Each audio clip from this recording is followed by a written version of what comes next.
Merci. On va passer la parole au groupe.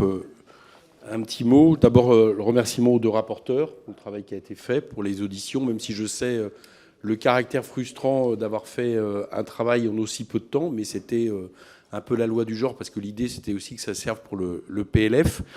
Tout à l'heure, j'entendais monsieur le rapporteur, c'était au moment du débat sur, pas vous, le rapporteur de la commission, c'était au moment du débat sur les collectivités locales, disant qu'il fallait que tout le monde fasse des efforts dans une situation de crise. Le problème, c'est que, et c'est bien là que le bât blesse et que les choses passent difficilement, c'est que non seulement tout le monde ne fait pas les mêmes efforts, mais on ne peut que constater, les chiffres le montrent, que certains, entre guillemets, en profitent même pour faire des bénéfices. Alors, selon les termes, chacun les utilisera. Bruno Le Maire utilise le terme rente, il y a des termes indus, il y a des termes super profit, disproportionnés, etc. Mais enfin, que chacun considère justement anormal par rapport aux efforts que fait tout le reste de la population dans cette situation et qui ne cesse d'exploser. Cette année va encore le montrer, puisqu'il est vraisemblable que les bénéfices de l'an dernier doublent quasiment pour beaucoup des entreprises du CAC 40. Donc ce travail-là, je trouve que, bon, je sais déjà que plusieurs amendements sont proposés, y compris, si je ne me trompe pas, de députés issus de la majorité pour le PLF. Donc on va pas mal en débattre. C'est normal parce que j'allais dire qu'en Europe aujourd'hui, que ce soit en Allemagne, Italie, Espagne, ou en Espagne, on a même réintroduit un impôt sur les grandes fortunes.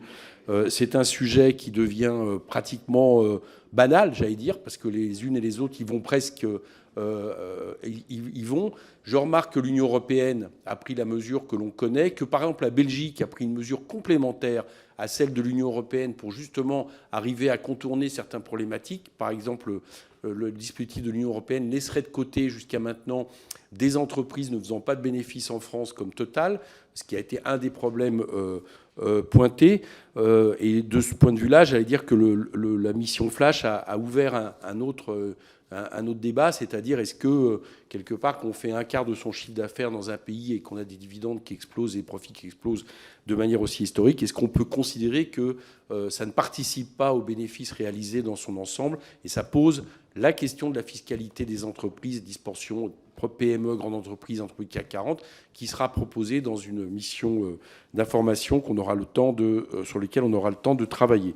Donc voilà un petit peu mes réflexions avant de passer les paroles au groupe. Moi, je suis à peu près persuadé que ce PLF permettra, sous une forme ou une autre, d'engager des mesures sur cette question.